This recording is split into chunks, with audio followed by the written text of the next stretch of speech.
Hello everyone, आपके अपने YouTube channel राजभाषा हिंदी मंत्रा पर आपका बहुत बहुत स्वागत है। आशा करती हूँ हम बहुत ही अच्छे होंगे, खुश होंगे, बहुत अच्छे से पढ़ाई कर रहे होंगे। तो जैसा कि हमने प्रीवियस वीडियो में जो है वो हिंदी नेट जेआरएफ का सिलेबस का जो है हम उस पर चर्चा कर रहे थे, जिसमें मैंने आपको यूनिट 1 से लेकर के यूनिट 4 तक बताया था। वो वीडियो काफ़ी लंबी हो जाती है, इसलिए मैं उसका दूसरा पार्ट लेके आई हूँ, जो कि है जहाँ पे हम यूनिट 5 से यूनिट 10 तक के बारे में देखेंगे कि हमारे यूनिट 5 से 10 तक क्या क्या है, हमारा सिलेबस क्या है। तो सबसे पहले जो हमारा सिलेबस है वो हमारा यूनिट 5 में है हिंदी कविता, जिसमें क्या है हमारा जो सबसे पहले है वो है पृथ्वीराज रासो। उसके पृथ्वीराज रासो जो कि चंद बरदाई जी की रचना है, जिसमें 69 सर्ग है, उसमें से एक सर्ग है रेवा तट, वो हमारे सिलेबस में लगा हुआ है। अमीर खुसरो की पहेलियाँ हैं। विद्यापति की पदावली, जिसका संपादक डॉक्टर नरेंद्र झा है। पद संख्या 1 से 25 तक है इसमें। कबीर है हजेर प्रसाद द्विवेदी जी, पद संख्या 160 से 209 है। जैसी की ग्रंथावली है। नागमती वियोग खंड। अब देखिए, आप इसमें आप देख रहे होंगे यहाँ पे जो है वो संपादक, ये देखिए यहाँ जो संपादन है, जैसे रामचंद्र शुक्ल जी हैं, हजारी प्रसाद द्विवेदी हैं, डॉक्टर नरेंद्र झा हैं। तो इसमें क्या ये सवाल हमारा बनता है कि जैसी ग्रंथावली का संपादन किसने किया है। ठीक है, तो ये क्वेश्चन एक तरह से हम देखें तो हमारे सिलेबस से ही बन रहा है, क्योंकि ये तो हमारे सिलेबस में दे रखा है कि हमारा जो संपादन रामचंद्र शुक्ल जी ने किया जैसे ग्रंथावली का, उससे हमें ये नागमती वियोग खंड पढ़ना है।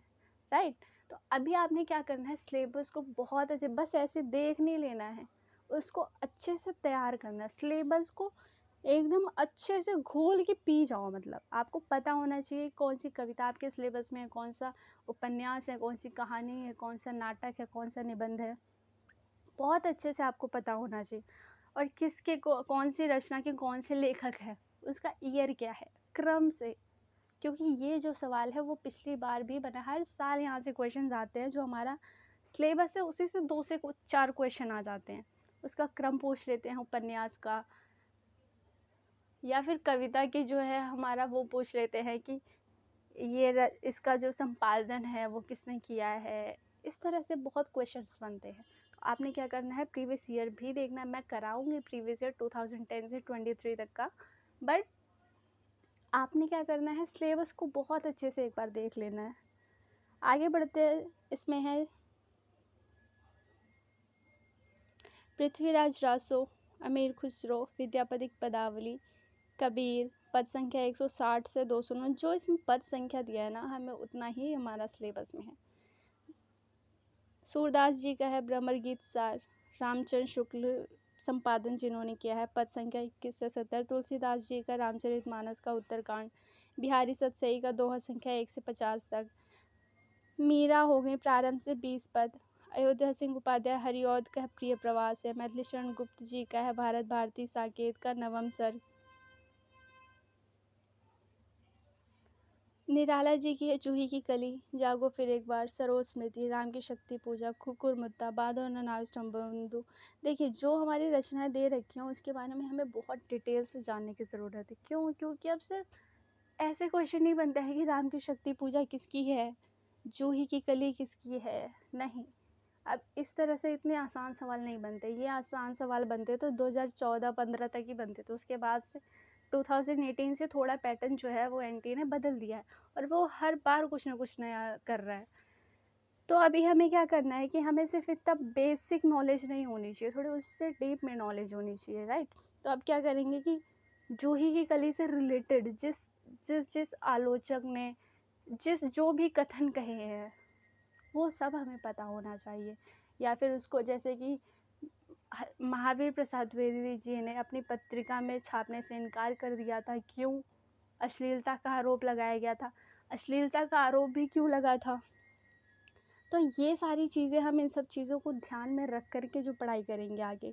ठीक है, आगे जो है हमारा वो है सुमित्रा नंदन पंत जी क्या है, परिवर्तन प्रथम रश्मि। महादेव वर्मा जी का है रामधारी सिंह दिनकर की है उर्वशी। नागार्जुन का है बादल को घिरते देखा, काल और उसके बाद। अज्ञे जी का है कलगी बाजरे की हरी घास पर क्षण भर। असाध्य वीणा, यहाँ से भी बहुत क्वेश्चन, ये तो असाध्य वीणा यहाँ से हमेशा 1 से 2 क्वेश्चन, एक क्वेश्चन हर शिफ्ट में बनता है। आगे है भवानी प्रसाद मिश्र का है गीत फरोश सतपुड़ा के जंगल। मुक्ति बोध का है भूल गलती ब्रह्म राक्षस। धूमिल का है नक्सलबाड़ी मोची राम अकाल दर्शन रोटी और संसद। तो आपने ये सारे के सारे हम जो हैं, जो भी हमारे सारे यूनिट्स को हम एक एक करके अच्छे से डीप में पढ़ेंगे।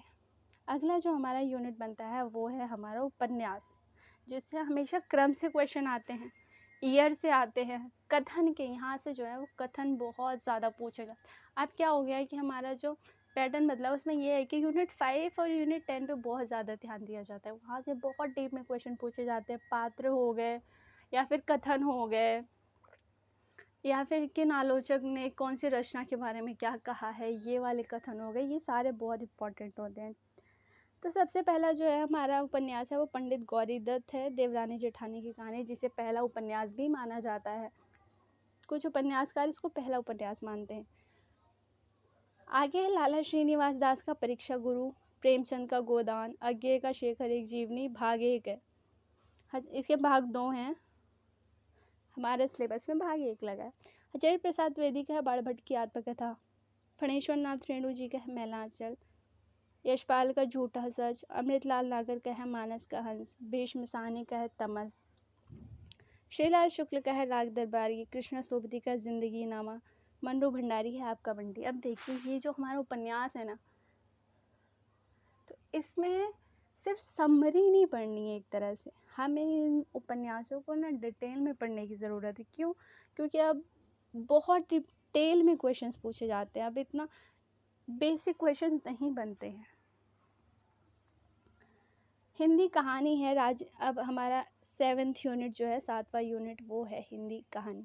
इसमें राजेंद्र बाला घोष, जिन्हें हम बंग महिला के नाम से जानते हैं, उनकी है चंद्रदेव से मेरी बातें, दुलाई वाली होगी। माधवराव सप्रे का है एक टोकरी भर मिट्टी, सुभद्रा कुमारी चौहान जी का है राही, प्रेमचंद का है ईदगाह दुनिया का सबसे अनमोल रतन, राजा राधिका रमण प्रसाद सिंह का है कानों में कंगना, चंद्रधर शर्मा गुलेरी का है उसने कहा था, जयशंकर प्रसाद का आकाशदीप, जैनेन्द्र का है अपना अपना भाग्य। ये सारा सिलेबस है, आप एक बार अच्छे से देख लीजिए। अगले यूनिट की तरफ बढ़ते हैं। अगला यूनिट जो है हमारा वो है हिंदी के नाटक, जो 8वां यूनिट है हमारा नाटक। यहाँ है भारतेंदु जी से शुरू होता है अंधेर नगरी, भारत दुर्दशा, जयशंकर प्रसाद का चंद्रगुप्त, स्कंदगुप्त, ध्रुव स्वामी, धर्मवीर भारती का है अंधा युग।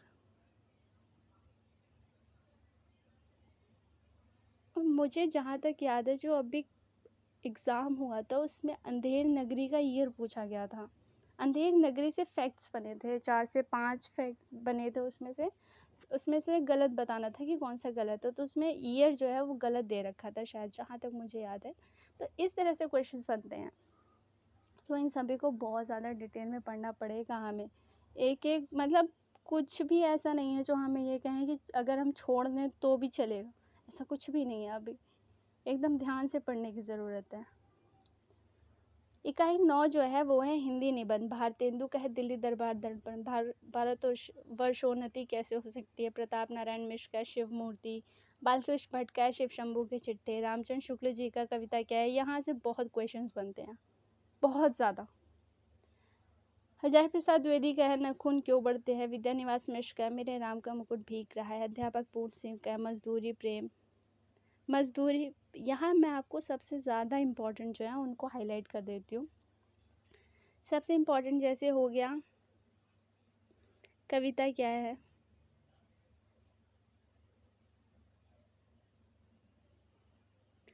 कविता क्या है, नाखून क्यों बढ़ते हैं, मजदूरी और प्रेम, संस्कृति और सौंदर्य, शिव शंभू के चिट्ठे, और मेरे राम का मुकुट भीग रहा है, ये भी दिल्ली दरबार दर्पण पे।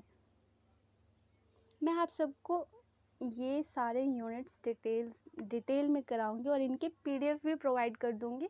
अगर आप कहेंगे तो मैं एक टेलीग्राम चैनल बनाऊंगी और उसमें आपको इस सारे के सारे जो भी मैं पढ़ाऊँगी या जो भी पीडीएफ्स होंगी या इन सभी यूनिट्स के जितने नाटक हैं, जितने निबंध हैं, जितने उपन्यास, जितनी कहानियाँ हैं, उन सभी के जितने मेरे पास होंगे, जितने अवेलेबल होंगे, मैं आपको सारी पीडीएफ प्रोवाइड करा दूँगी। आप एक बार उसको डिटेल में पढ़ भी सकते हैं, बाकी मैं तो कराऊँगी डिटेल में। अगला जो हमारा यूनिट है वो है इकाई 10। इसमें अब आत्मकथा, जीवनी, अन्य गद्य विधा सब कुछ इसमें मिक्स है। इसमें यात्रा वृतांत भी है, आत्मकथा भी है, जीवनी भी है। यहाँ से ऐसे क्वेश्चन आते हैं जैसे कि दे दिया हरिवंश राय बच्चन जी का क्या भूलूं याद करूं, ये कौन सी, इसकी क्या गद्य विधा है, इनकी या आत्मकथा है, ठीक है। तो इस तरह से भी यहाँ से क्वेश्चंस बनते हैं। तो हमें इन सब की, इनकी क्या विधाएं हैं, कौन सी जो है यात्रा वृतांत है या कौन सी आत्मकथा है, कौन सी जीवनी है, उनके बारे में। जैसे कि महादेव वर्मा जी का ये ठकुरी बाबा, ये जीवनी है। विष्णु प्रभाकर जी का आवारा मसीहा, ये भी जीवनी है। इस तरह से क्वेश्चंस पूछे जाते हैं। तो ये एक बार सिलेबस आप देख लीजिए अच्छे से। And thank you so much for watching. आपको वीडियो अच्छी लगी हो तो प्लीज़ लाइक करें, शेयर करें और मेरे यूट्यूब चैनल को सब्सक्राइब करें। मैं आपके लिए ऐसे ही हेल्पफुल वीडियोस लाती रहूँगी। Thank you so much.